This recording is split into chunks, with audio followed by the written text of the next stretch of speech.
d'Allah, le tout miséricordieux, le très compatissant. Dans un monde déchiré par les guerres, l'injustice et la corruption, l'humanité crie pour des réponses. Chaque gros titre crie le chaos, des nations s'effondrent sous l'avidité, des dirigeants exploitent les faibles, des gouvernements puissants créent plus d'oppression que de paix. Les pauvres continuent de souffrir tandis que les riches manipulent les systèmes pour leurs propres intérêts. L'âme de l'humanité se sent étouffée, piégée sous le poids de la tyrannie et de la tromperie. On ne peut s'empêcher de demander: est-ce là le destin de l'humanité? Sommes-nous condamnés à rester à jamais prisonniers des pouvoirs corrompus, ou bien une promesse plus grande attend-elle de se réaliser? Depuis des siècles, l'humanité a été témoin de l'ascension et de la chute des empires. Rois, dictateurs, politiciens et même les démocraties modernes ont tous prétendu apporter prospérité et stabilité, mais tous ont laissé derrière eux des cicatrices de sang, d'inégalité et de trahison. Les gens placent leur espoir dans des dirigeants, pour ensuite les voir sombrer dans la corruption, l'égoïsme ou la soif de domination.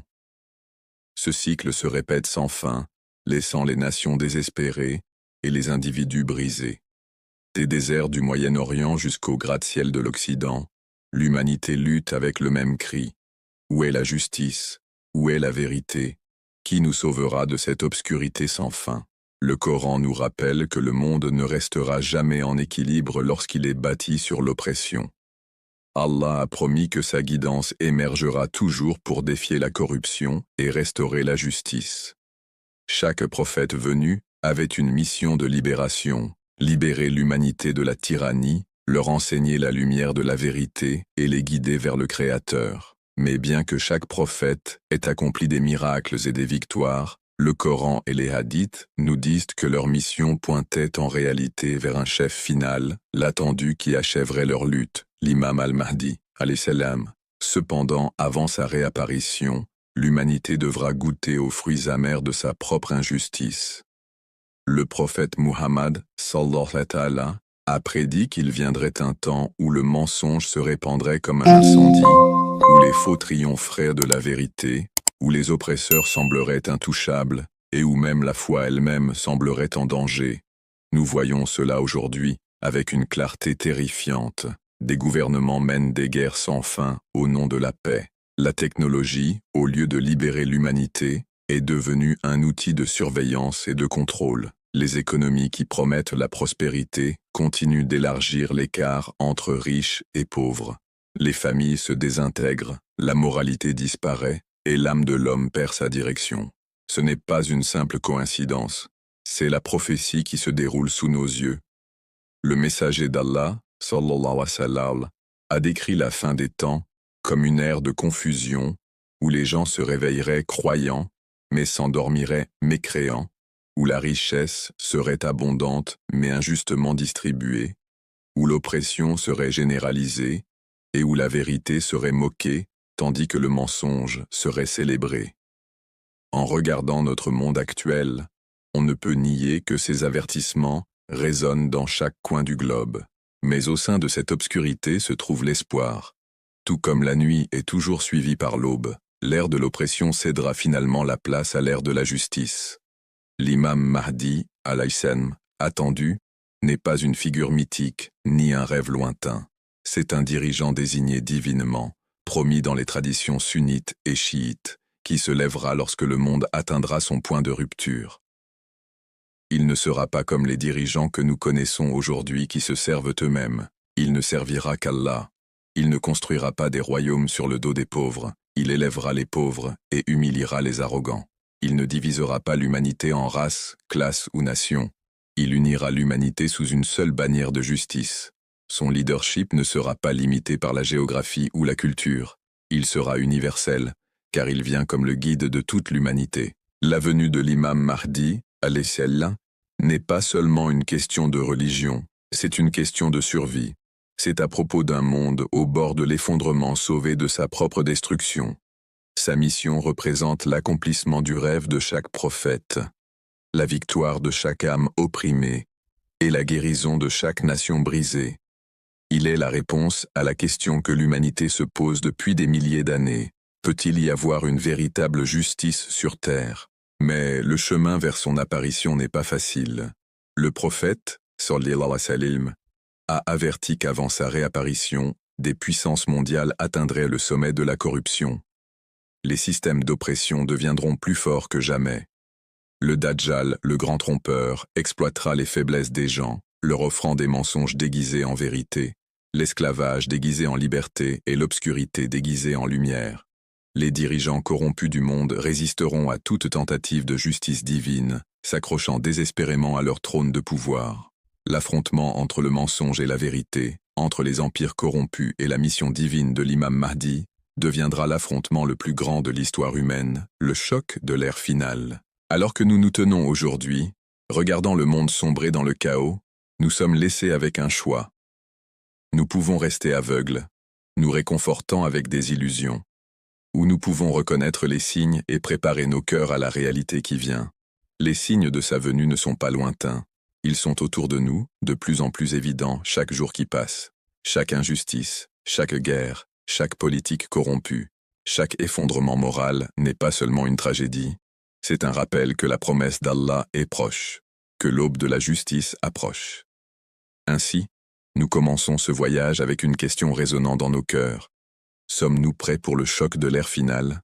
Sommes-nous prêts à assister à la chute des pouvoirs corrompus et à l'avènement de la justice divine sous l'imam al-Mahdi, alayhi salam?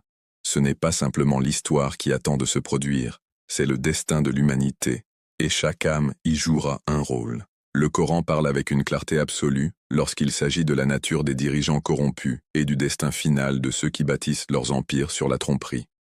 Allah décrit les tyrans, en de nombreux endroits, comme ceux qui exploitent la richesse, divisent les nations et répandent le fasad, une corruption qui ronge l'âme de l'humanité. L'un des exemples les plus frappants est l'histoire de Pharaon. Il se proclama la plus haute autorité, réduisit les gens en esclavage et utilisa la propagande pour les convaincre de sa grandeur. Pourtant, le Coran nous montre que le pouvoir de Pharaon s'est terminé dans l'humiliation. Ce n'est pas seulement de l'histoire, c'est un schéma qui se répète. Chaque époque produit ses pharaons, chaque civilisation produit des dirigeants qui trahissent la confiance qui leur est donnée, et chaque fois, leur fin arrive avec la justice divine. Le Coran appelle les croyants à réfléchir à ces leçons. La sourate Al-Baqarah décrit ceux qui disent « Nous ne sommes que des réformateurs », alors qu'ils détruisent le tissu de la société. Ils prétendent être les gardiens de la paix, mais en réalité, ils sont les architectes du chaos. Lorsque nous regardons le monde aujourd'hui, nous voyons la même tromperie. Les dirigeants parlent de démocratie et de liberté, et pourtant des guerres éclatent en leur nom. Ils promettent la prospérité, mais la pauvreté s'aggrave. Ils bâtissent des alliances promettant la stabilité, mais les nations s'effondrent sous leur politique. Cette hypocrisie est exactement ce qu'Allah a averti, lorsque le fasad est répandu par ceux qui prétendent apporter la réforme. De tels dirigeants ne sont pas simplement des échecs politiques, ils sont les signes d'une crise spirituelle plus profonde qui annonce l'approche de la fin des temps. La littérature des hadiths approfondit cette perspective. Le prophète Mohammed, sallallahu alayhi wa sallam, a dit qu'il viendrait un temps où le leadership serait confié à ceux qui n'en sont pas dignes, où les dirigeants accumuleraient les richesses entre les mains d'une petite élite, et où les pauvres crieraient pour la justice mais n'en trouveraient aucune. Il décrivit des dirigeants qui trahiraient à leur peuple, plaçant la loyauté envers le pouvoir au-dessus de la loyauté envers la vérité. Ce ne sont pas des avertissements vagues, ils reflètent des réalités que nous voyons quotidiennement.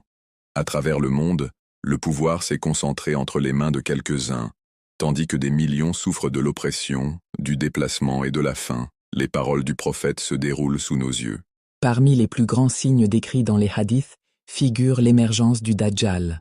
Le prophète a averti qu'aucune épreuve, aucune fitna, depuis la création d'Adam jusqu'au jour du jugement, ne sera plus grande que l'épreuve du Dajjal. Il apparaîtra à un moment où le monde sera épuisé par la corruption, les guerres et le chaos. Il viendra avec des promesses de prospérité, de miracles et d'une vision de paix, mais derrière cette façade se cacheront la tromperie et la destruction.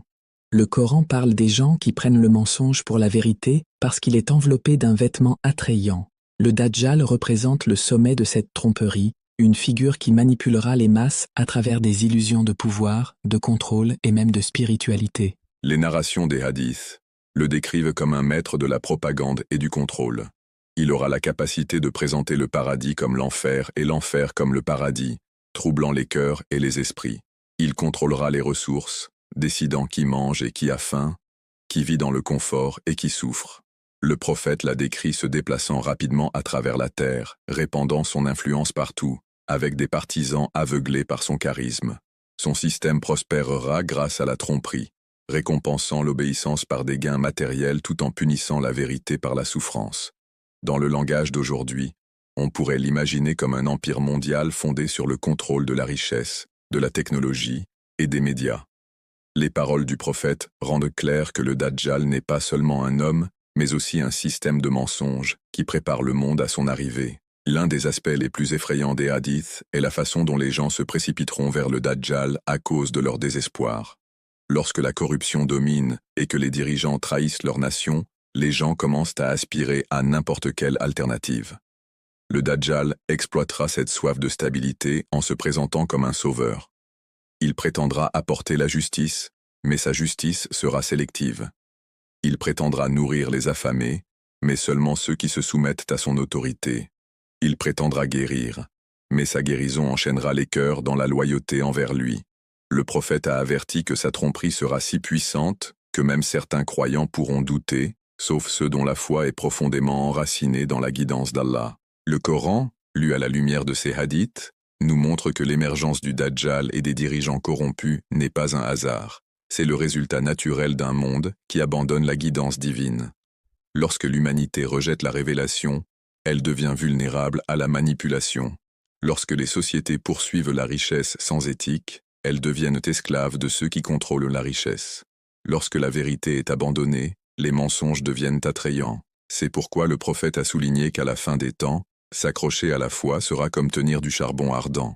Cela nécessitera du courage, de la patience et une confiance profonde en Allah pour résister à la marée de la tromperie. Il est également important de se rappeler que le Coran ne présente pas l'histoire des tyrans uniquement pour nous effrayer. Il les présente pour rassurer les croyants que, peu importe à quel point le mensonge semble puissant, il est destiné à s'effondrer. Pharaon s'est noyé. Nimrod a été détruit. Les empires qui ont bâti leur gloire sur l'oppression sont tous devenus poussière. Le même sort attend le Dajjal et ceux qui servent son système. Le Coran nous rappelle que la vérité et la justice appartiennent à Allah seul, et il a promis d'envoyer un dirigeant qui établira cette justice à travers la terre. Les hadiths du prophète rendent ce dirigeant clair.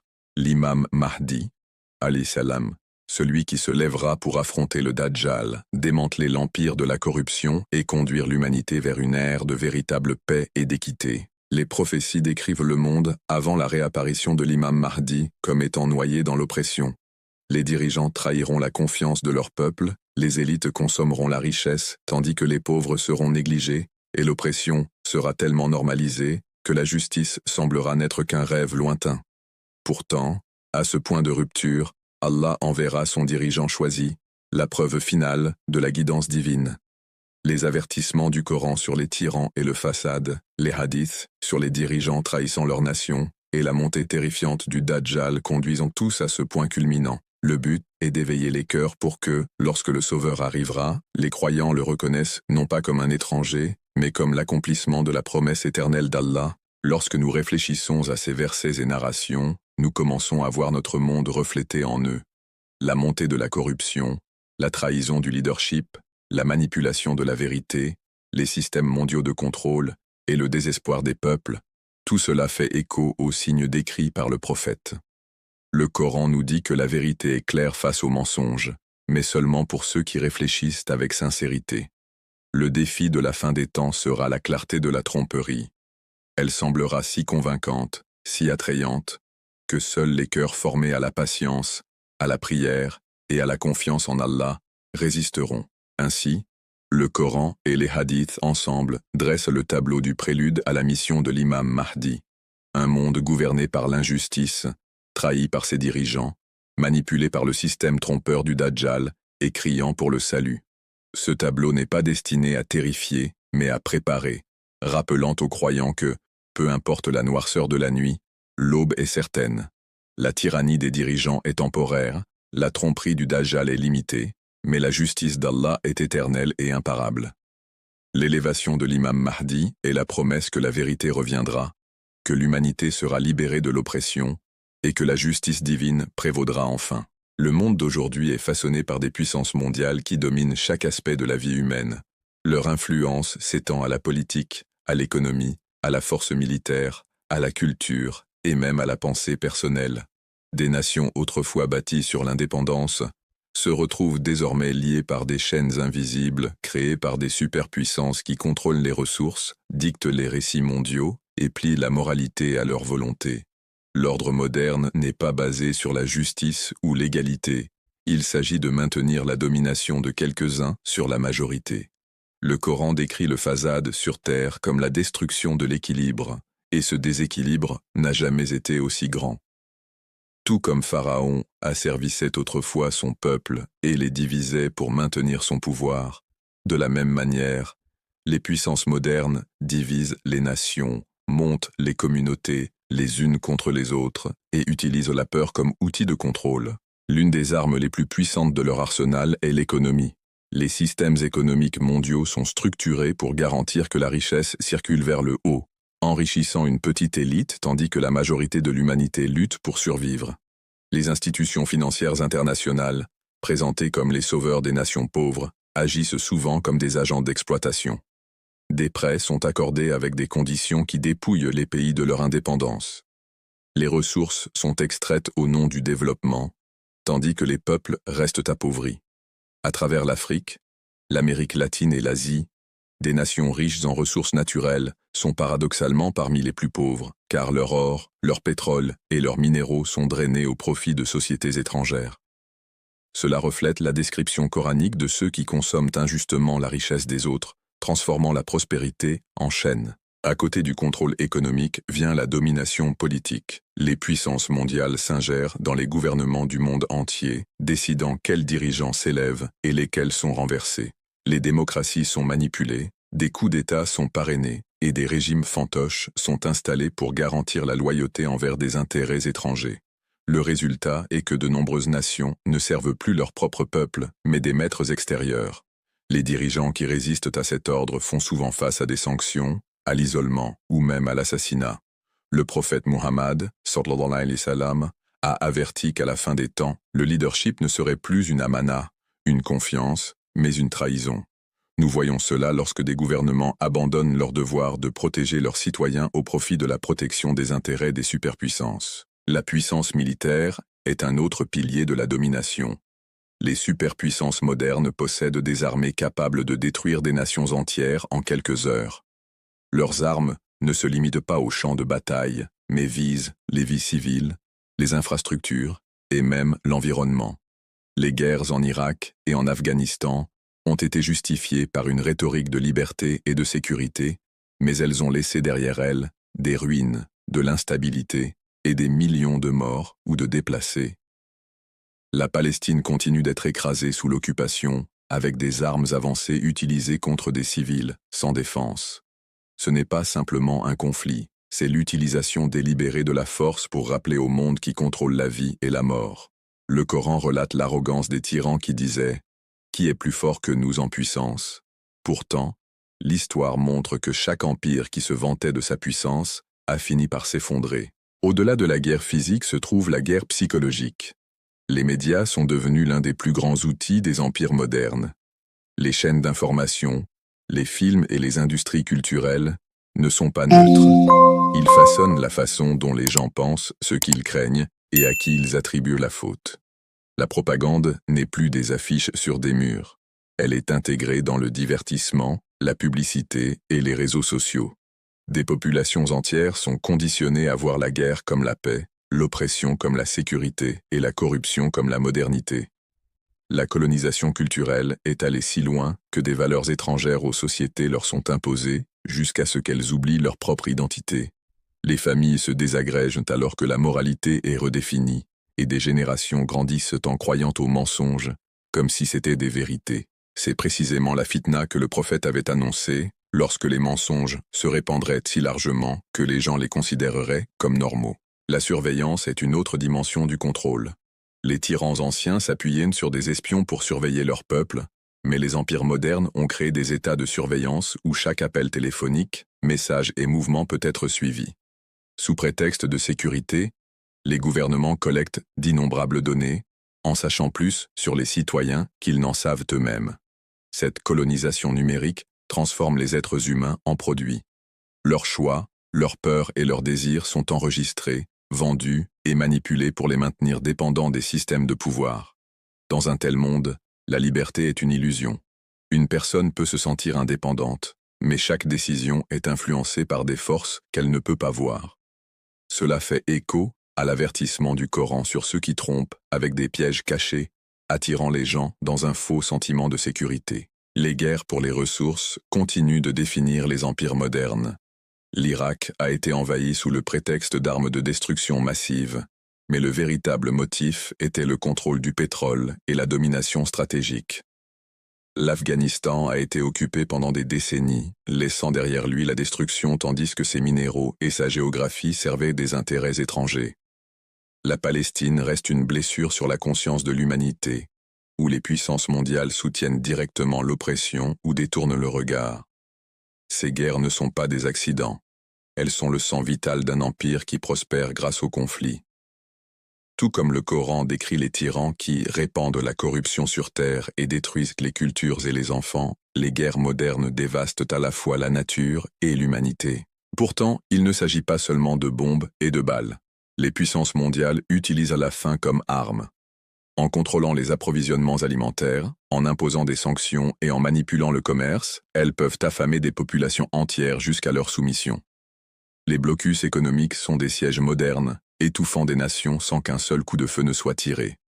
Le Coran parle de ceux qui privent les autres de provisions de base, un crime égal en gravité à l'oppression ouverte. Aujourd'hui, des millions d'enfants ont faim non pas parce que la terre manque de nourriture, mais parce que la nourriture a été transformée en un outil politique. La corruption culturelle joue son propre rôle dans l'affaiblissement des sociétés. Les valeurs traditionnelles de famille, de modestie et de spiritualité sont tournées en dérision comme étant arriérées, tandis que le consumérisme et l'individualisme sont célébrés. Les industries du divertissement inondent le monde d'images qui normalisent l'immoralité et la cupidité. Ce n'est pas accidentel. Cela fait partie d'un plan plus large visant à garantir que les sociétés soient distraites, divisées et spirituellement vides. Un peuple sans valeurs solides est plus facile à contrôler. Le prophète a averti qu'avant l'heure finale, la zina, la musique et les intoxicants se répandraient ouvertement, et que les gens ne les verraient plus comme des péchés. Ce qui autrefois choquait les communautés est maintenant devenu courant, accomplissant ainsi la prophétie de l'effondrement moral. Lorsque nous examinons ces éléments, exploitation économique, manipulation politique, agression militaire, guerre psychologique, surveillance et corruption culturelle, nous commençons à voir une image complète. L'empire moderne n'est pas nouveau, c'est la continuation des tyrans anciens. Pharaon asservissait son peuple, Nimrod régnait avec arrogance, et Karun amassait des richesses pendant que d'autres mourèrent de faim. Leurs méthodes étaient peut-être plus simples, mais leurs objectifs étaient les mêmes: pouvoir, contrôle et déni de la justice divine. Le Coran répète ces histoires, non pas comme des récits anciens, mais comme des avertissements que l'histoire se répète. Ce qui distingue les puissances modernes, c'est leur ampleur. Les dirigeants anciens contrôlaient des villes ou des régions, les puissances actuelles dominent le globe. Avec les satellites, les armes nucléaires, les systèmes financiers et la technologie numérique, leur portée pénètre dans chaque foyer. Une personne vivant dans un village reculé peut penser qu'elle est à l'abri des empires. Pourtant, le prix de sa nourriture, la langue de ses médias et les lois de son gouvernement peuvent tous être façonnés par des puissances lointaines. C'est un niveau de domination sans précédent dans l'histoire. Une préparation à la tromperie mondiale qui atteindra son apogée avec l'ascension du Dajjal. Malgré leur arrogance, le Coran nous assure que de tels empires sont fragiles. Allah déclare que lorsque le Fasad atteint son apogée, il envoie sa guidance et détruit les structures de l'oppression. Tout comme la mer a englouti Pharaon et le feu a consumé Nimrod, l'empire moderne est lui aussi destiné à tomber. Sa chute, cependant, ne sera pas soudaine. Elle viendra lorsque le monde criera justice, et cette justice sera établie par la mission de l'imam Mahdi, alayhi-salam. L'anatomie des puissances mondiales modernes, lorsqu'on l'étudie attentivement, n'est pas seulement une histoire de domination, mais aussi un signe de leur fin imminente. La figure du Dajjal a occupé l'imagination des croyants pendant des siècles.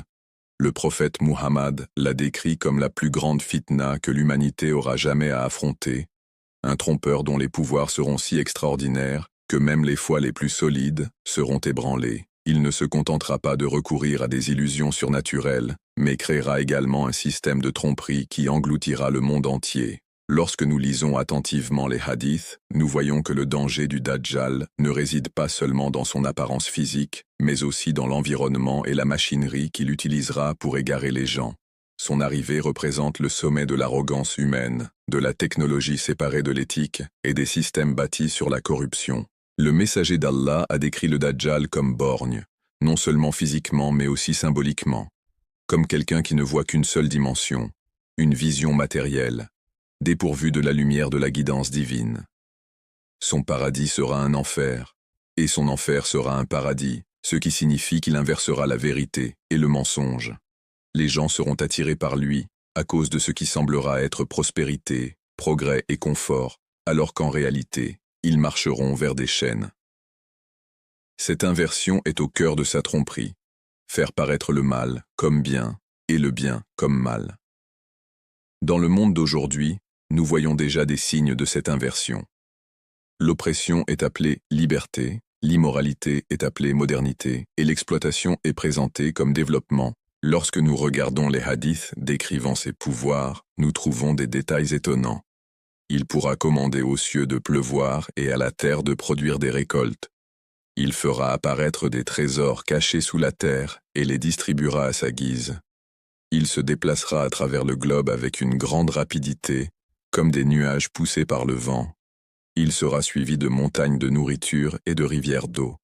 Ces descriptions semblaient autrefois inimaginables, mais avec la technologie moderne, elles ne paraissent plus impossibles. Aujourd'hui, les puissances mondiales contrôlent la production alimentaire par l'ingénierie génétique, les brevets de semences et le commerce mondial. Elles contrôlent la pluie grâce à des expériences de manipulation climatique. Elles exploitent profondément la terre et contrôlent le pétrole, le gaz et les minéraux. Elles traversent le globe en quelques heures grâce aux avions, aux satellites et à la communication numérique. Les hadiths sur le Dajjal apparaissent soudainement comme des descriptions des systèmes que nous voyons déjà autour de nous. La technologie est devenue la colonne vertébrale de la civilisation humaine, mais entre des mains corrompues, elle peut aussi devenir la colonne vertébrale de la tromperie. L'intelligence artificielle analyse aujourd'hui le comportement humain, prédit les désirs et manipule les émotions. Avec des algorithmes alimentés par l'IA, on montre aux gens ce qu'ils doivent acheter, comment ils doivent penser, et même ce qu'ils doivent croire. Les plateformes de réseaux sociaux contrôlent des milliards d'esprits en façonnant les tendances et en réduisant au silence la dissidence. Les technologies de deepfake peuvent créer de fausses réalités indiscernables de la vérité. Lorsque le prophète a averti que le Dajjal montrerait aux gens le paradis tout en les conduisant à l'enfer, on peut imaginer de tels outils utilisés pour créer des illusions si convaincantes que des populations entières se soumettront aux mensonges. Une personne dépourvue de savoir et de foi sera incapable de résister, car ce qu'elle verra et entendra paraîtra totalement réel. La surveillance a atteint un stade où la vie privée elle-même disparaît. Des caméras dans chaque rue, des satellites dans le ciel et des traces numériques sur chaque appareil garantissent qu'aucun individu ne peut échapper au regard du pouvoir. Ce qui relevait autrefois du domaine des espions est désormais normalisé. Les gens donnent volontairement leurs données, leur localisation et même leurs pensées à travers les plateformes en ligne. Le système du Dajjal, tel que décrit dans les hadiths, aura une portée mondiale. Personne ne pourra se cacher, et son contrôle s'étendra jusque dans les espaces les plus intimes de la vie humaine. Le Coran nous dit que Shaitan chuchote dans les cœurs des gens, invisible mais influent. À notre époque, ce chuchotement a été amplifié par des dispositifs qui nous bombardent constamment de distractions, de tentations et de fausses promesses. L'économie constitue un autre pilier de cet empire trompeur. Le prophète a averti au sujet du riba, usure, qui se répandrait jusqu'à ce que personne n'en soit exempt. Aujourd'hui, toute l'économie mondiale fonctionne sur des systèmes basés sur l'intérêt.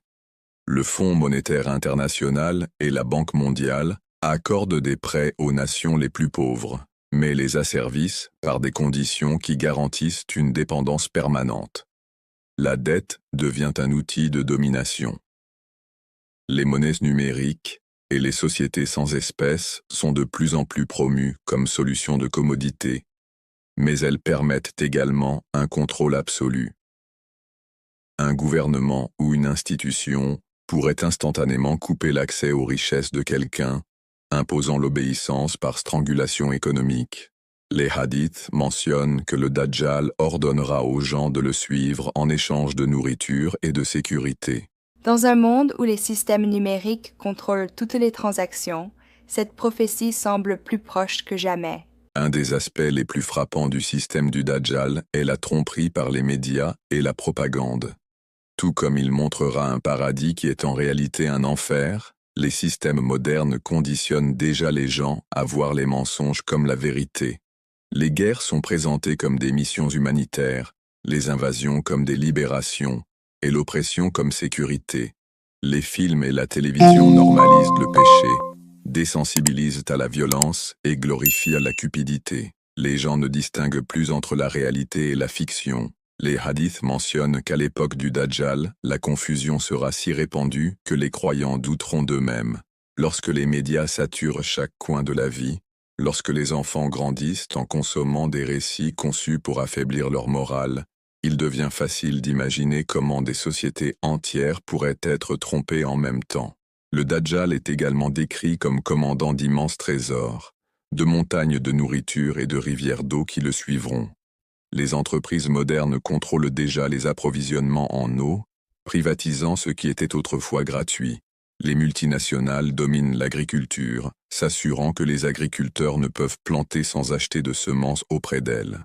La distribution de la richesse est centralisée entre les mains de quelques-uns qui décident qui vit dans la prospérité et qui souffre de la faim.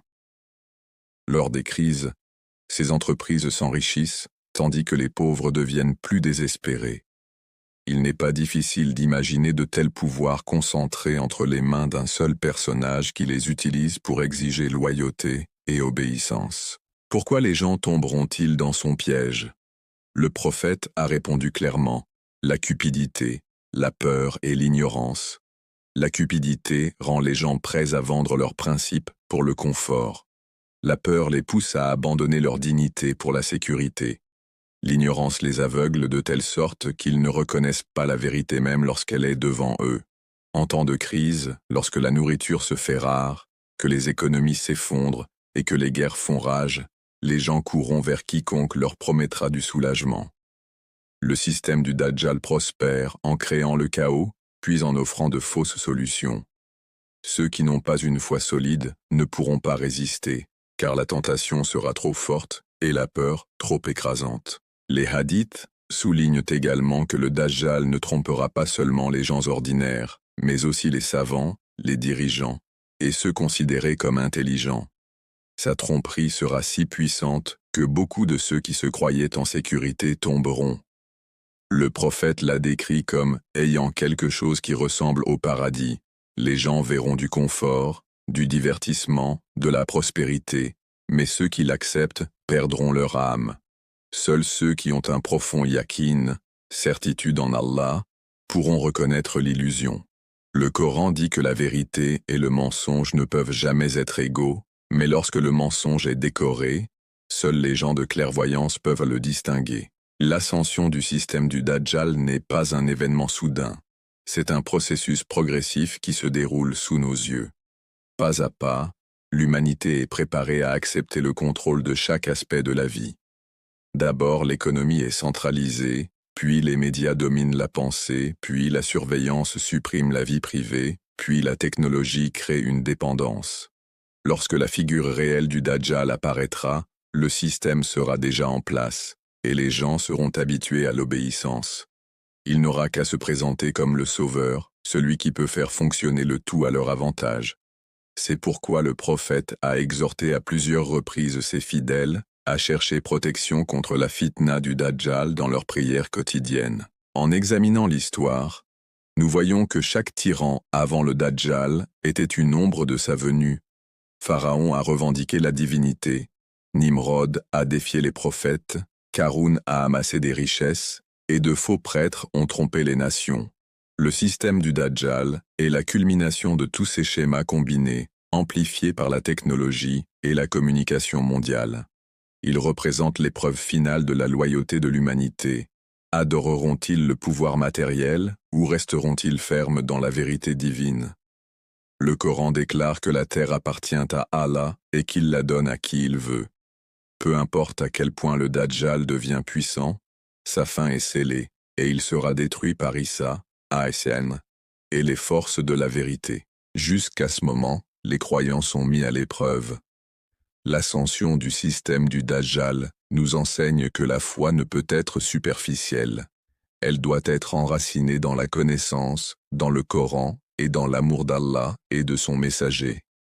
Ceux qui se préparent avec sincérité ne seront pas trompés même lorsque les illusions les entoureront. Ils reconnaîtront que le paradis ne peut être construit sur des mensonges, que la sécurité ne peut provenir de l'oppression et que la prospérité ne peut provenir de l'injustice. La plus grande tromperie est de croire que le monde matériel définit le succès. Le Coran nous rappelle constamment que ce monde est temporaire, une épreuve, et que la véritable demeure est auprès d'Allah. Les récits concernant le soufiyani ne sont pas donnés simplement comme des histoires d'horreur, mais comme des avertissements et des leçons. Ahlul Bayt, Aïsaln, l'ont décrit avec tant de détails, afin que les croyants puissent reconnaître les signes de son apparition et rester fermes. Son histoire est en réalité un miroir pour nous. Chaque fois que nous voyons aujourd'hui oppression, trahison et haine sectaire, nous nous souvenons de ce qui nous attend dans sa forme la plus extrême lorsqu'il viendra. Il est un symbole de la chute à laquelle l'humanité peut parvenir lorsqu'elle abandonne la guidance divine. Le Coran nous enseigne que des tyrans tels que Pharaon, Karun et Namroud, croyant être invincibles, mais l'histoire les a enterrés dans la honte. Le soufiyani porte cette même arrogance. Il se verra comme intouchable, pourtant sa chute viendra soudainement, et de manière décisive, par le commandement d'Allah. Une autre dimension importante de son ascension est la scène géopolitique. Les hadiths indiquent que son influence se répandra rapidement dans le monde arabe, en particulier en Syrie et en Irak. Lorsque nous considérons le siècle dernier, nous voyons que le Moyen-Orient a été sans cesse déchiré par des guerres, des coups d'État et des conflits par procuration. Des empires se sont élevés et sont tombés, des armées étrangères ont traversé ces déserts, et son sol a été à maintes reprises trempé de sang.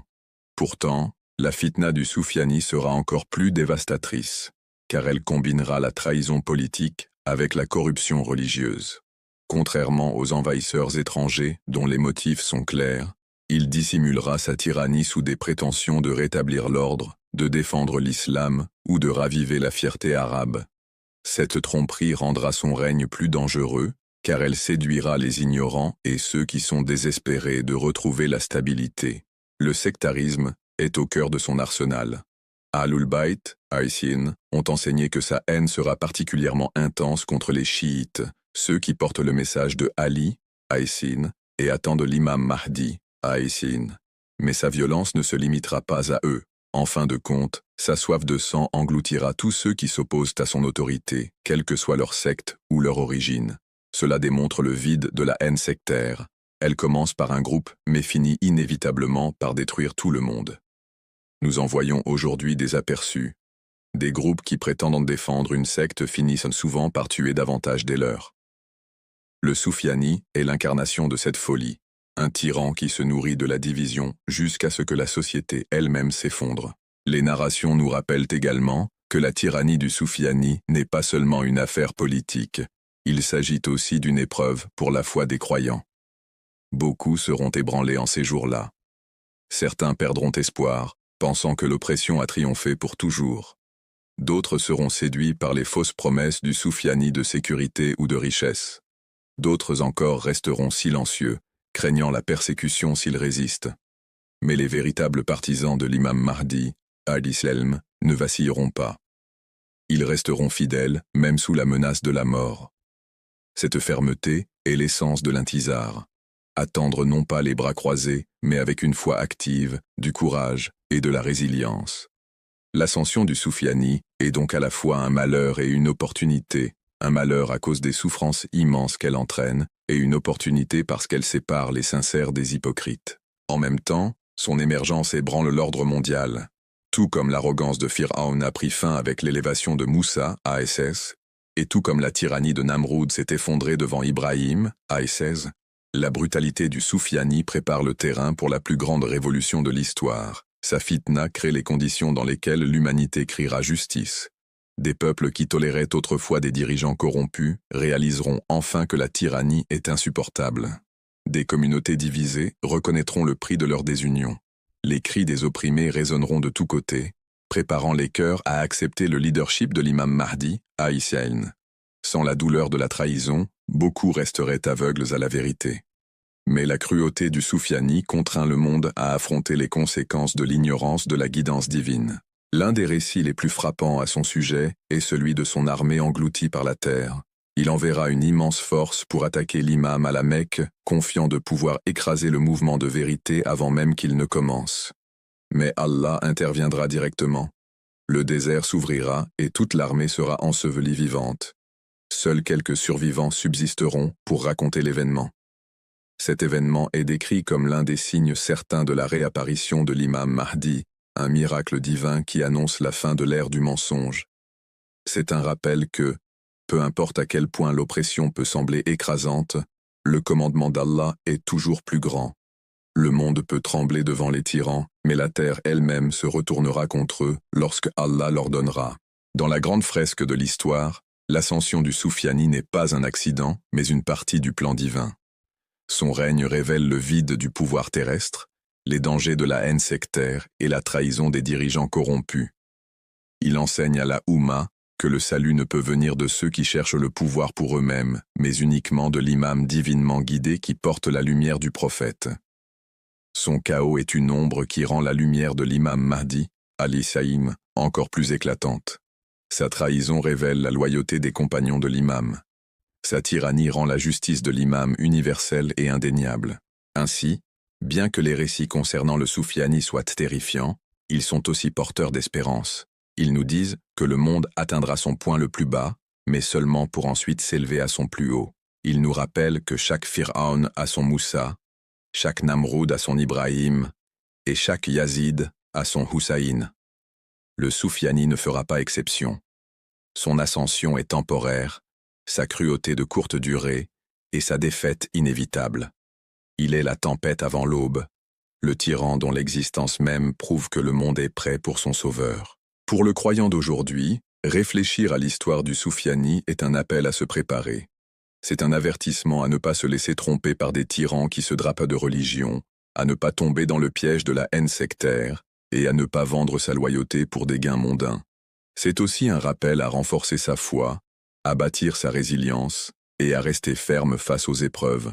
Quand le moment viendra, le choix sera clair.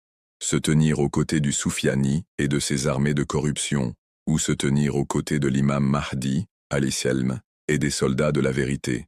Et chaque pas que nous faisons aujourd'hui, chaque acte de justice, chaque effort pour résister à la division, chaque instant de loyauté envers Ahlul Bayt, nous prépare à être du bon côté de cette confrontation finale. En fin de compte, le chaos du soufiani n'est pas la fin de l'histoire, mais le commencement du plus grand chapitre.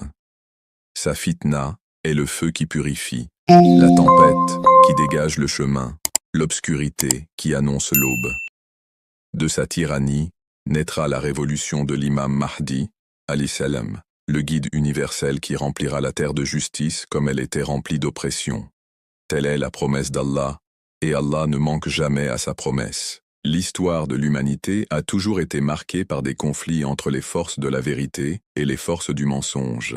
Depuis le commencement des temps, lorsqu'Iblis refusa de se prosterner devant Adam, la lutte entre l'arrogance et la soumission à Dieu commença. Cette lutte s'est poursuivie sous différentes formes à travers les âges. Les pharaons, les Nimrod, les tyrans et les oppresseurs de chaque génération représentaient le camp du Batil, tandis que les prophètes et leurs véritables disciples représentaient le camp du Haqq. Chaque époque connut son propre affrontement, parfois caché et parfois ouvert, mais la confrontation finale et la plus grande a été promise dans les sources de l'islam, une bataille qui ne sera pas d'échelle ordinaire, mais d'une ampleur cosmique, une guerre décisive qui déterminera le destin du monde entier. Cet affrontement ultime opposera les puissances mondiales oppressives de la dernière époque, soutenues par Dajjal et son système, et l'imam al-Mahdi, al-Islam, guidé par Dieu, soutenu par les forces célestes et les croyants sincères. À mesure que la dernière époque approche, l'humanité atteint un état où l'oppression, la corruption et l'injustice recouvrent la terre. Les guerres éclatent dans chaque coin, le sang est versé sans raison, et les innocents deviennent les victimes des puissances avides. La technologie, qui était censée servir l'humanité, devient une arme de contrôle et de surveillance de masse. Les pauvres sont écrasés par des systèmes économiques conçus pour les exploiter, tandis que les puissants jouissent de luxe bâti sur la souffrance des faibles. Chaque idéologie à laquelle l'humanité s'est tournée, que ce soit le capitalisme, le communisme, le libéralisme ou le nationalisme, échoue à instaurer la paix et la justice. Au contraire, les gens sont laissés dans le désespoir, à la recherche d'un sauveur. C'est dans une telle atmosphère de chaos mondial et de désespoir que la promesse d'Allah commence à se réaliser. La littérature des hadiths décrit que, avant le zuhur de l'imam al-Mahdi, al-Islam, le monde atteindra un point de rupture. Les tyrans domineront, la trahison se répandra, la confiance disparaîtra, et les dirigeants vendront ouvertement la dignité de leur nation pour des gains personnels. L'humanité criera justice, mais aucun système terrestre ne sera capable de la fournir. À ce moment-là, Allah élèvera ouvertement sa dernière hujja, et l'imam al-Mahdi émergera avec une autorité divine pour restaurer la justice dans un monde noyé dans l'oppression.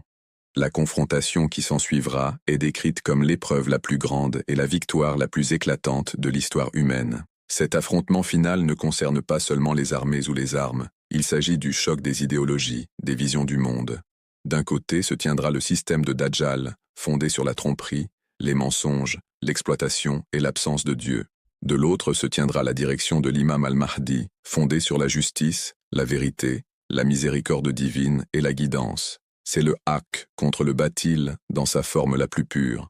De même que Musa se dressa contre Fir'aun, qu'Ibrahim se dressa contre Nimrod, et que le prophète Mohammed, sallallahu alayhi wa sallam, se dressa contre les Quraysh et les superpuissances de son temps, de même l'imam al-Mahdi se dressera contre les pharaons modernes du monde. Mais contrairement aux confrontations précédentes, celle-ci ne se terminera pas par des victoires temporaires. Elle marquera le début d'une transformation mondiale permanente. Les hadiths mentionnent qu'au moment où l'imam al-Mahdi se lèvera, des signes extraordinaires secoueront le monde. Des cris célestes seront entendus, proclamant la vérité de sa mission. Une voix des cieux annoncera son nom, tandis qu'une autre voix tentera de semer la confusion. La terre sera témoin de signes jamais vus auparavant, et ceux qui possèdent la clairvoyance reconnaîtront que la confrontation finale a commencé. En même temps, les forces du mensonge ne resteront pas inactives. Dajjal se présentera comme un faux messie, accomplissant des illusions et répandant des mensonges, attirant les cœurs faibles à lui par des promesses de prospérité et de pouvoir. Il contrôlera les ressources, utilisant la nourriture, la richesse et la technologie pour asservir les gens, et beaucoup le suivront par cupidité ou par peur. Les croyants, cependant, resteront fermes, guidés par la foi et la promesse d'Allah. Les armées de l'oppression se rassembleront de toutes parts. De la même manière que Pharaon mobilisa ses soldats contre Moussa, les tyrans de la dernière époque mobiliseront leurs armées contre l'imam al-Mahdi. Des armes avancées, des systèmes massifs de surveillance et des réseaux mondiaux seront alignés pour écraser son mouvement. Pourtant, la force du Haqq ne réside pas dans le nombre ou la technologie, mais dans le soutien divin et la pureté de ceux qui se battent pour lui. Les 313 compagnons de l'imam al-Mahdi, choisis à travers le monde, formeront le noyau de son armée. Ils ne seront pas de simples soldats, Ils seront des hommes et des femmes de foi extraordinaires, de savoir et de courage. Leur loyauté sera inébranlable, leur cœur illuminé par la lumière divine, et à travers eux l'imam commencera sa mission de transformation mondiale. À mesure que la confrontation s'intensifiera, le monde sera témoin de miracles rappelant les jours des prophètes. Tout comme la mer s'ouvrit pour Musa, tout comme le feu devint fraîcheur pour Abraham, et tout comme Issa guérit les aveugles, des signes apparaîtront pour fortifier les croyants et terrifier les oppresseurs. Il ne s'agit pas simplement d'une bataille politique terrestre, c'est l'intervention divine dans l'histoire humaine. Les tyrans réaliseront qu'ils n'affrontent pas une révolution ordinaire, mais un soulèvement ordonné par Dieu, qu'aucune puissance ou planification ne peut supprimer. Cependant, cette lutte ne sera pas facile. Les croyants feront face à des épreuves, des sacrifices et des douleurs. Beaucoup seront martyrisés, des familles seront éprouvées, et la patience sera exigée à chaque étape. Mais c'est la sunna d'Allah. Chaque grande transformation exige des sacrifices. Le sang des martyrs arrosera l'arbre de la justice, et leurs sacrifices deviendront la fondation sur laquelle le nouveau monde sera construit. De cette manière, l'affrontement final reflètera les luttes des prophètes précédents, mais les surpassera en ampleur et en impact. Ce qui rend cette confrontation unique, c'est son universalité. Contrairement aux luttes antérieures limitées à une région ou à une nation, cet affrontement final concernera l'ensemble du globe. Aucun coin du monde ne restera intouché. L'oppression du batil est devenue mondialisée, et donc la révolution du haqq sera elle aussi mondialisée. De l'est à l'ouest, du nord au sud, tous les peuples entendront parler de la mission de l'imam. Les médias des tyrans tenteront de déformer son image, le présentant comme une menace, mais les cœurs des opprimés reconnaîtront sa vérité. Son appel résonnera particulièrement auprès des déshérités, des pauvres, des marginalisés et des chercheurs de vérité, qui ont souffert pendant des siècles sous des systèmes corrompus. La dimension spirituelle de cette bataille ne peut pas être ignorée. Ce ne sont pas seulement des armées qui s'affrontent sur le champ de bataille, mais aussi le combat dans le cœur de chaque individu. Chaque personne devra décider. Se rangera-t-elle du côté des promesses scintillantes du système de Dajjal, ou choisira-t-elle la vérité de l'imam al-Mahdi? Ce choix séparera les sincères des hypocrites, les courageux des lâches et les guidés des égarés. Il est dit que même les croyants seront ébranlés, et seuls ceux dont les cœurs sont les plus forts et la foi la plus profonde tiendront bon. Dans les premières phases de cet affrontement final, les forces du batil pourront sembler plus fortes. Elles disposeront de plus grandes armes, de plus larges armées et de plus de ressources. Mais à mesure que la confrontation se déroulera, il deviendra clair que leurs fondations sont fragiles. Comme un bâtiment construit sur du sable, leurs empires s'effondreront sous le poids de leurs mensonges et de leur corruption. La mission de l'imam al-Mahdi révélera le vide de leurs promesses, la cruauté de leur système et la fausseté de leurs prétentions. La lumière de la vérité commencera à percer les ténèbres, et peu à peu, la marée tournera. Les hadiths parlent également du rôle du prophète Arsa, alayhi salam, dans cette confrontation finale. Au plus fort de la bataille, lorsque Dajjal trompera les masses, Arsa descendra des cieux, rejoindra l'imam al-Mahdi dans la prière et lui prêtera son soutien. Ce moment marquera l'unité de toutes les missions divines, l'aboutissement du travail de tous les prophètes et le début de la libération de l'humanité. Ensemble, l'imam al-Mahdi et le prophète Isa affronteront Dajjal et son système s'effondrera enfin. Ce sera le moment où le haqq triomphera définitivement du batil, et l'humanité assistera à une nouvelle aube. Cette première partie de l'affrontement met l'accent sur la préparation, les épreuves et les batailles initiales de cette grande confrontation. Elle montre comment l'humanité atteindra son point le plus bas, comment les oppresseurs rassembleront leurs forces, et comment les croyants, menés par l'imam, commenceront à résister. Elle prépare le terrain pour la victoire ultime à venir. Le chemin est douloureux, mais il est aussi rempli d'espoir, car Allah a promis que le mensonge ne peut jamais l'emporter sur la vérité. Tout comme la nuit cède toujours la place à l'aube, les ténèbres de l'oppression céderont la place à la lumière de la justice divine. Les narrations concernant l'imam Mahdi, Ajlam, décrivent non seulement un dirigeant, mais l'aboutissement de la guidance divine pour l'humanité. Dans les hadiths, il est présenté comme un homme dont la connaissance est inspirée par Allah, dont la justice est parfaite et dont la miséricorde s'étend à toute la création. Le prophète a dit qu'il gouvernera avec le même esprit que son grand-père, et que par lui, Allah fera revivre le Coran dans son véritable sens. Son ilm n'est pas simplement académique ou intellectuel, c'est une connaissance imprégnée de sagesse divine, lui permettant de juger avec clarté là où les autres sont confus, de résoudre les différends là où les nations sont déchirées, et de guider les cœurs vers la vérité. Contrairement aux dirigeants mondains qui s'appuient sur des conseillers, des systèmes corrompus ou une compréhension incomplète, l'imam Mahdi, Aïsem, possédera une science venant d'Allah, une connaissance qui lui permettra de dévoiler les mensonges, d'exposer l'hypocrisie et de révéler la réalité cachée derrière les apparences. Cet ilm est équilibré par son adl, une justice totale, intransigeante, mais remplie de compassion. Les hadiths rapportent qu'il remplira la terre de justice comme elle avait été remplie d'oppression, et ce n'est pas une exagération poétique, mais une transformation concrète de la société. Il redistribuera les richesses de sorte que la pauvreté devienne un souvenir du passé. Les narrations décrivent qu'à son époque, une personne viendra avec une requête, et l'imam lui donnera tant qu'il en sera lui-même gêné de sa propre capacité à donner. Ce n'est pas la charité telle que nous la connaissons aujourd'hui, où les riches donnent des miettes aux pauvres, mais une restructuration complète des systèmes économiques. Les richesses accumulées seront brisées, les dettes injustes seront annulées, les terres et les ressources seront libérées des monopoles, et l'exploitation des nations prendra fin. Le système du riba qui étouffe les pauvres aujourd'hui sera détruit. Sous son commandement, les richesses circuleront, les ressources seront accessibles, et la justice gouvernera les marchés. Sa Rahma, miséricorde, est ce qui lie cette révolution.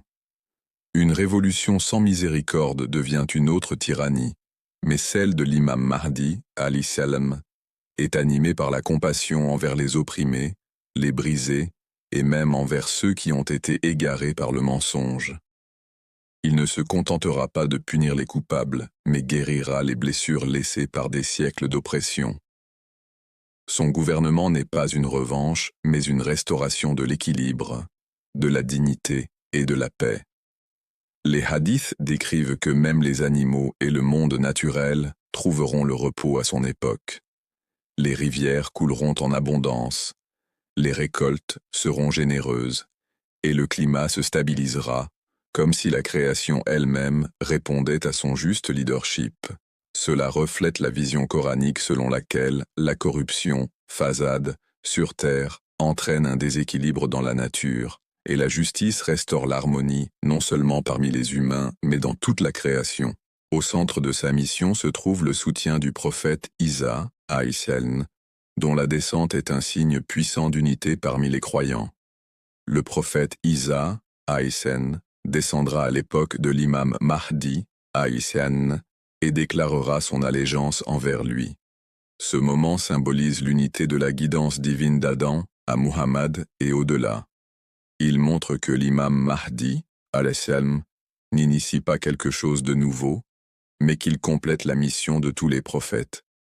Le prophète Isa, alayhi, qui fut élevé par Allah et préservé de la crucifixion, reviendra non comme un rival, mais comme un soutien, signe que la vérité est une et que le leadership de l'imam Mahdi, alayhi, est d'ordre divin.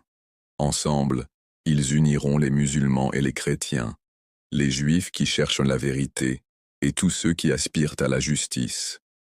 Cette unité est la réponse à des siècles de division, de haine sectaire et de guerres religieuses.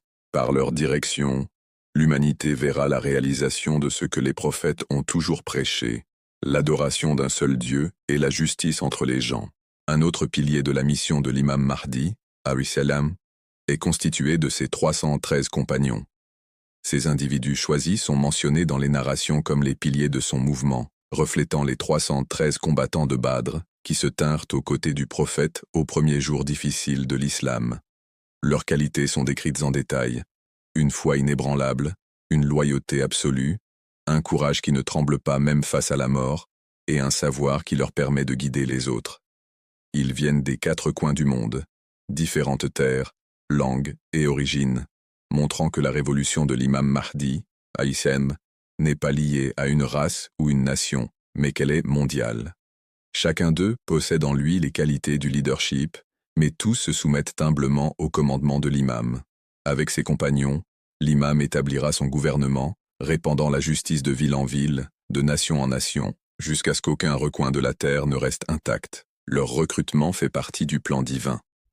Tout comme les compagnons du prophète furent tous préparés par les épreuves de la Mecque et de Médine, les 313 sont préparés par des épreuves dans leurs propres époques et lieux.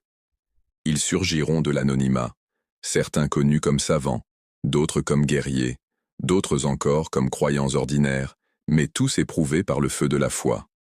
Ils convergeront à la Mecque, répondant à l'appel de l'imam avec la volonté de tout sacrifier. Les narrations décrivent comment l'imam se révélera d'abord à ce groupe, les forgeant en une fraternité indestructible.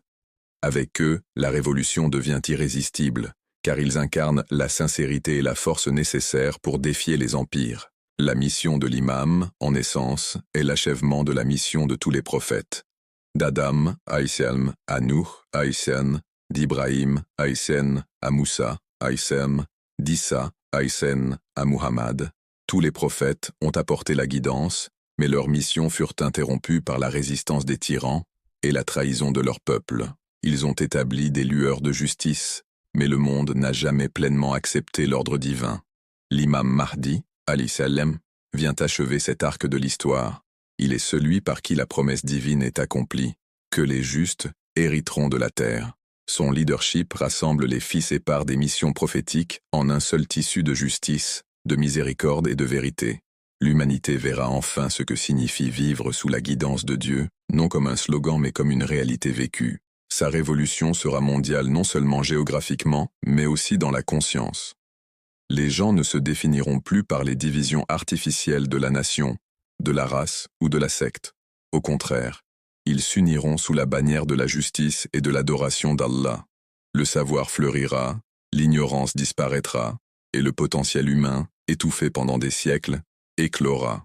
Les arts, les sciences et la spiritualité s'uniront en harmonie, guidés par la sagesse divine. Le gouvernement de l'imam ne se contentera pas de supprimer l'oppression mais cultivera aussi l'excellence en chaque être humain, permettant aux sociétés d'atteindre leur forme la plus élevée. C'est pourquoi les narrations décrivent son ère comme l'âge d'or de l'humanité, l'époque où la terre donnera ses trésors, où les cieux déverseront leurs bénédictions, et où les cœurs seront remplis de lumière. Pour le croyant d'aujourd'hui, ces narrations ne sont pas des mythes lointains, mais des promesses vivantes. Elles nous rappellent que malgré le chaos, l'injustice et la corruption de notre époque, viendra un jour où la vérité triomphera. Le monde ne s'achèvera pas dans la tyrannie, mais dans la justice. L'imam Mahdi, alayhi salam, incarne cet espoir, l'assurance que l'histoire avance vers la lumière et non vers l'obscurité. Notre responsabilité est de nous préparer, incarner la justice dans nos propres vies, résister à l'oppression, répandre le savoir et nourrir la foi, afin que, lorsque l'appel viendra, nous soyons parmi ceux qui répondront.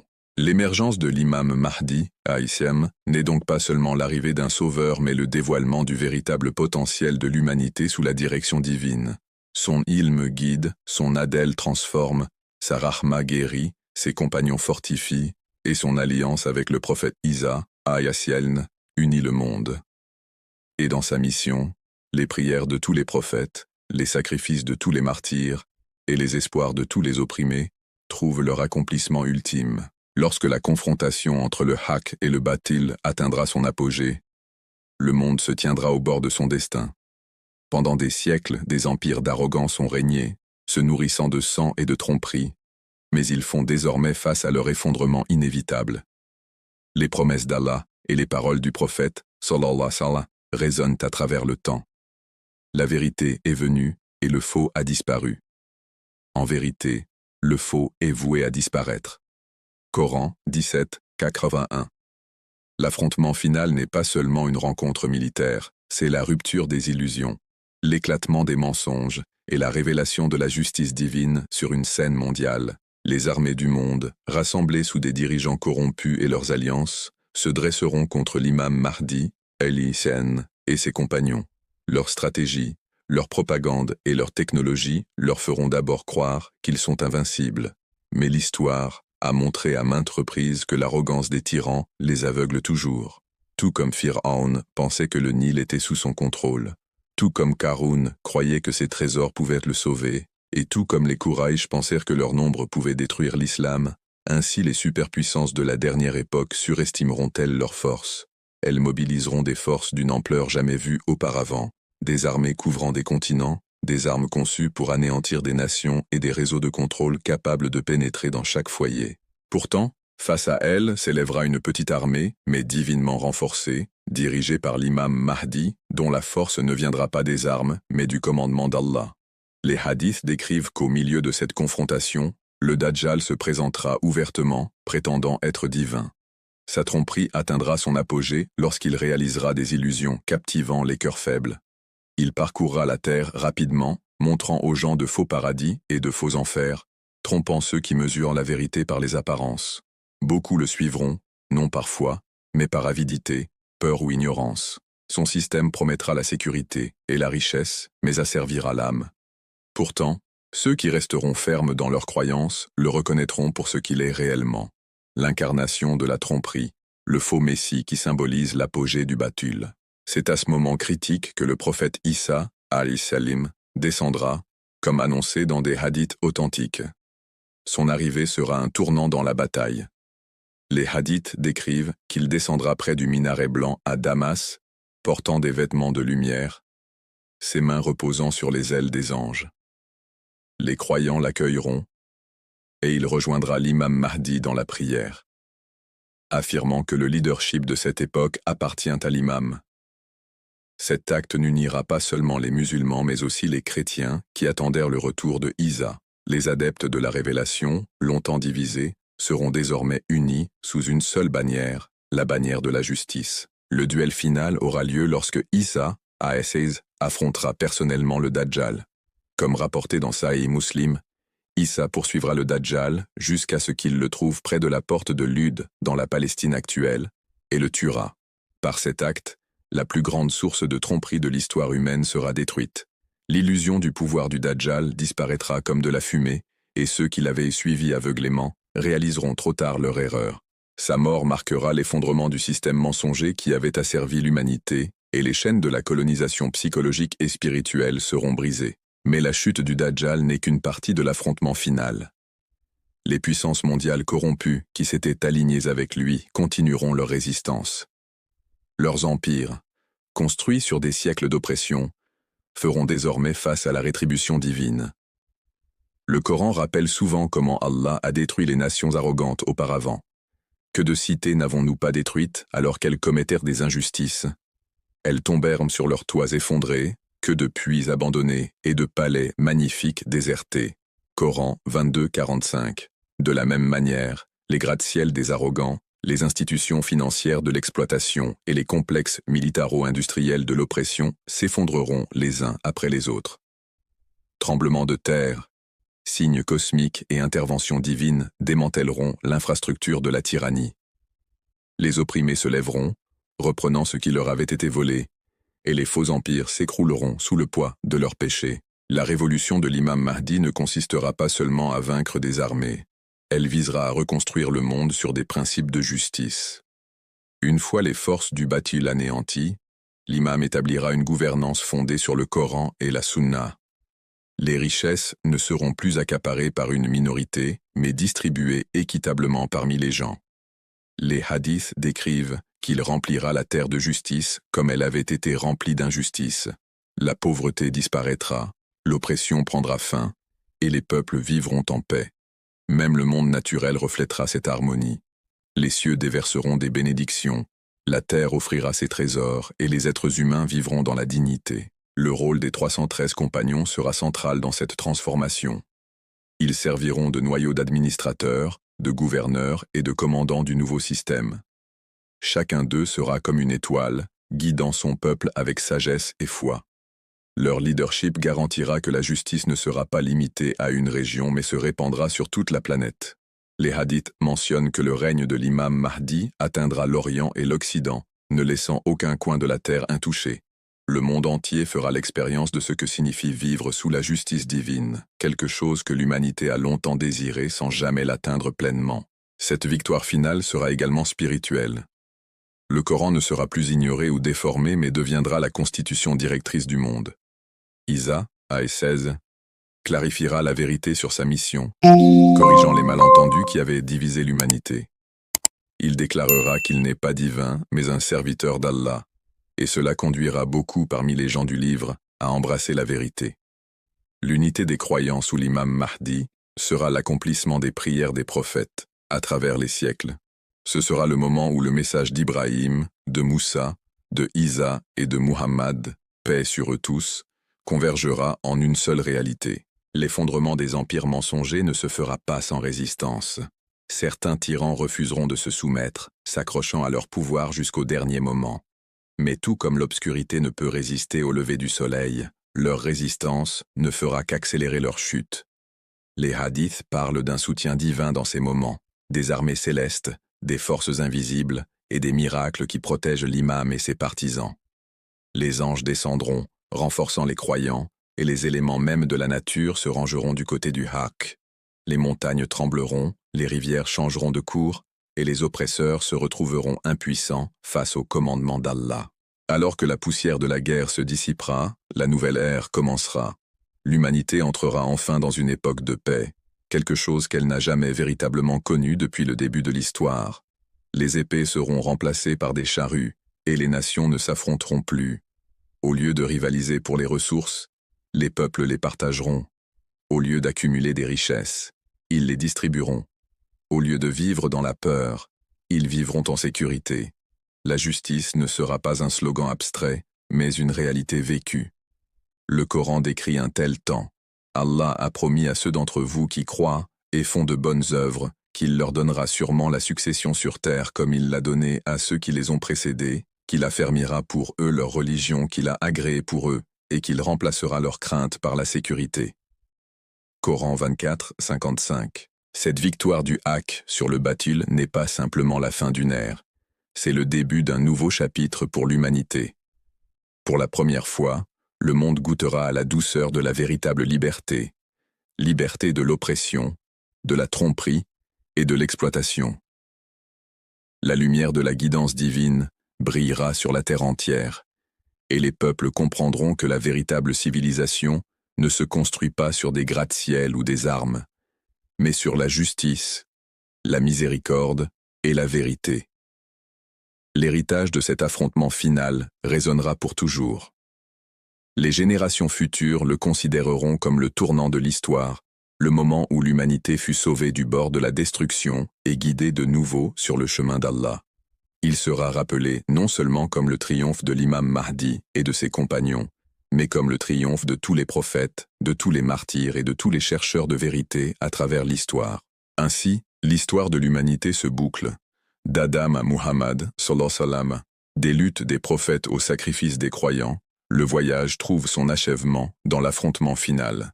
Le haqq triomphe, le batul est détruit, et la promesse d'Allah est accomplie.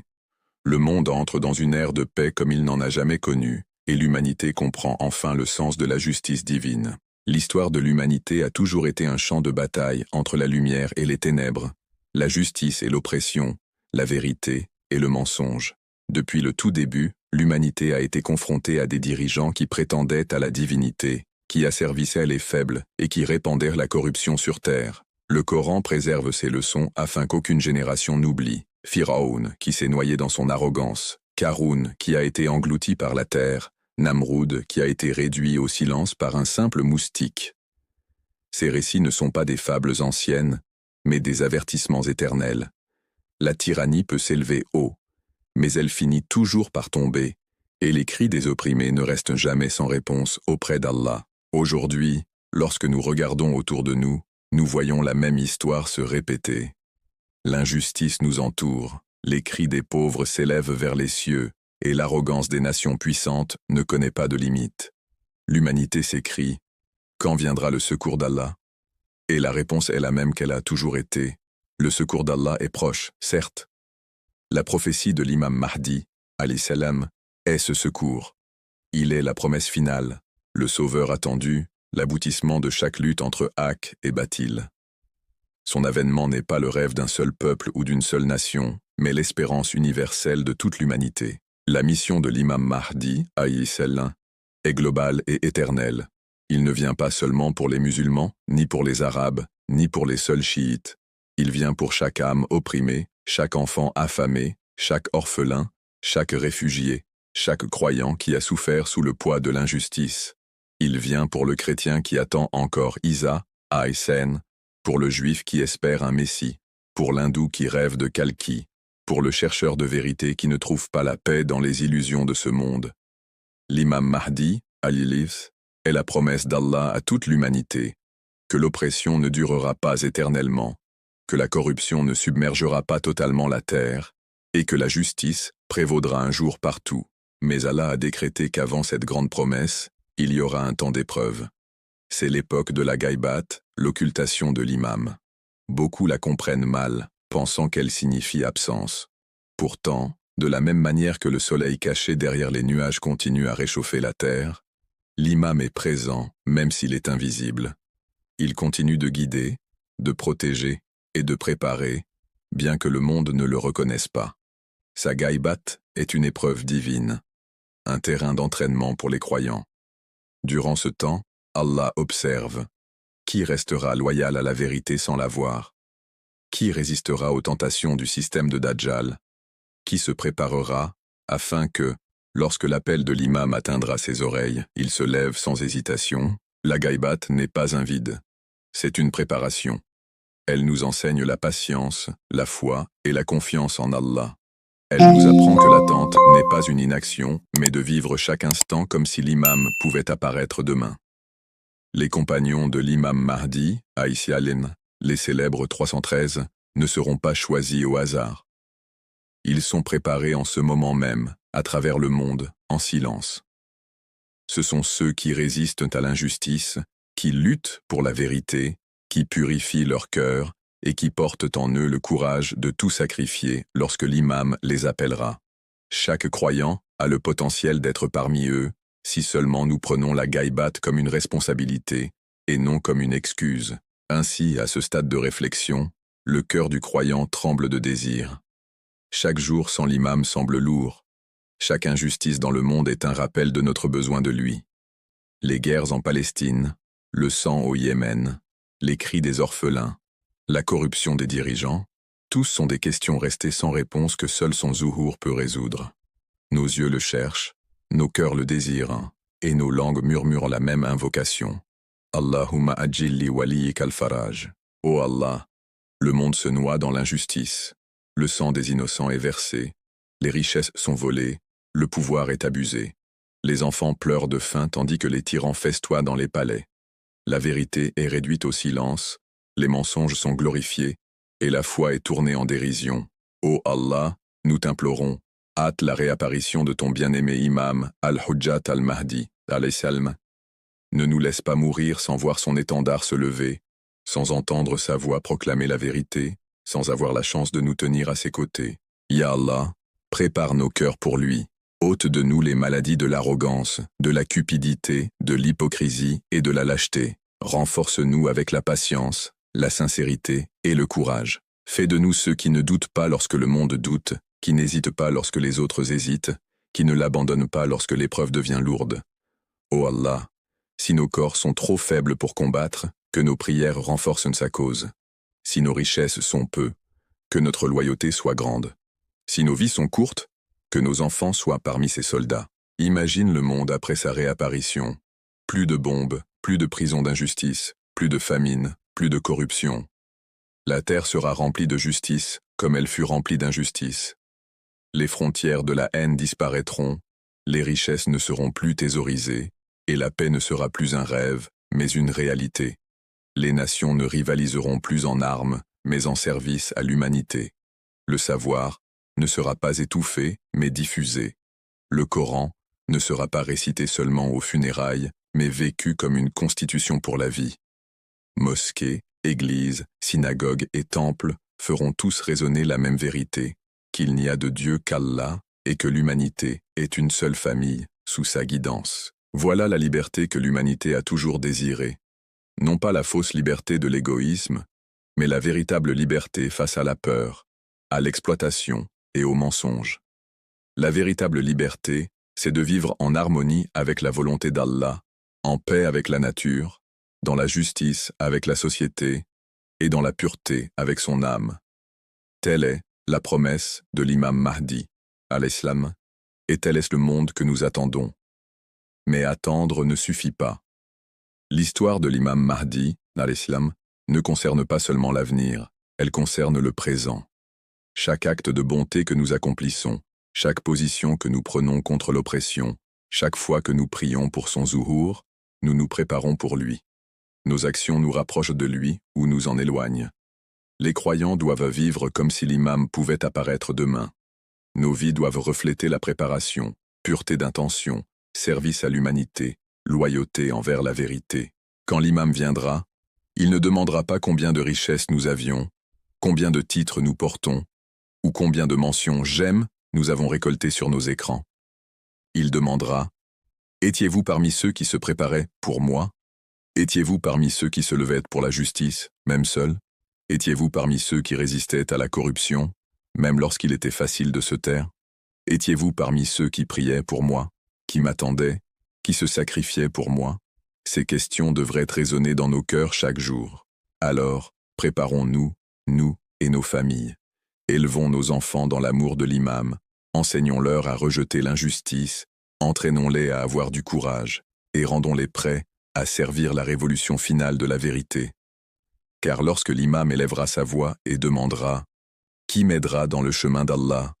Seuls ceux qui se seront préparés durant la gaïbat pourront répondre « Labaïk, ya imam ». Le voyage de l'humanité approche de son apogée. Les tyrans peuvent sembler invincibles, les empires peuvent paraître inébranlables, le système de Dajjal peut sembler puissant, mais rien ne dure éternellement, sauf la vérité d'Allah. L'oppression tombera, la tromperie s'effondrera, Dajjal sera détruit. Les faux empires de cupidité et de corruption disparaîtront comme la poussière emportée par le vent. Et alors, le monde sera témoin de l'aube de la véritable justice, sous l'étendard de l'imam Mahdi, alayhi salam. Ceci n'est pas une fantaisie, c'est une promesse divine, et les promesses d'Allah ne faillissent jamais. Ainsi, nous concluons ce voyage avec des larmes aux yeux et de l'espérance dans nos cœurs. Ô Allah, hâte le zuhur de l'imam Mahdi, alayhi salam. Fais de nous ses aides, non pas ses ennemis. Permets-nous de vivre pour voir son jour, et si nous mourons avant, ressuscite-nous dans son armée, que nos yeux contemplent son étendard, que nos oreilles entendent son appel, et que nos âmes goûtent à la douceur de la justice. Et à l'imam Mahdi, al-Islam, lui-même, nous murmurons du plus profond de nos cœurs. Ô fils de Zahra, ô sauveur attendu, tu nous manques. Nos cœurs te désirent, nos yeux te cherchent, et nos âmes aspirent à te servir. Qu'Allah hâte ta réapparition, et que nous soyons parmi ceux qui se tiennent à tes côtés jusqu'à la victoire finale du haqq sur le batil, jusqu'à ce que le monde soit rempli de paix, d'unité et de lumière divine.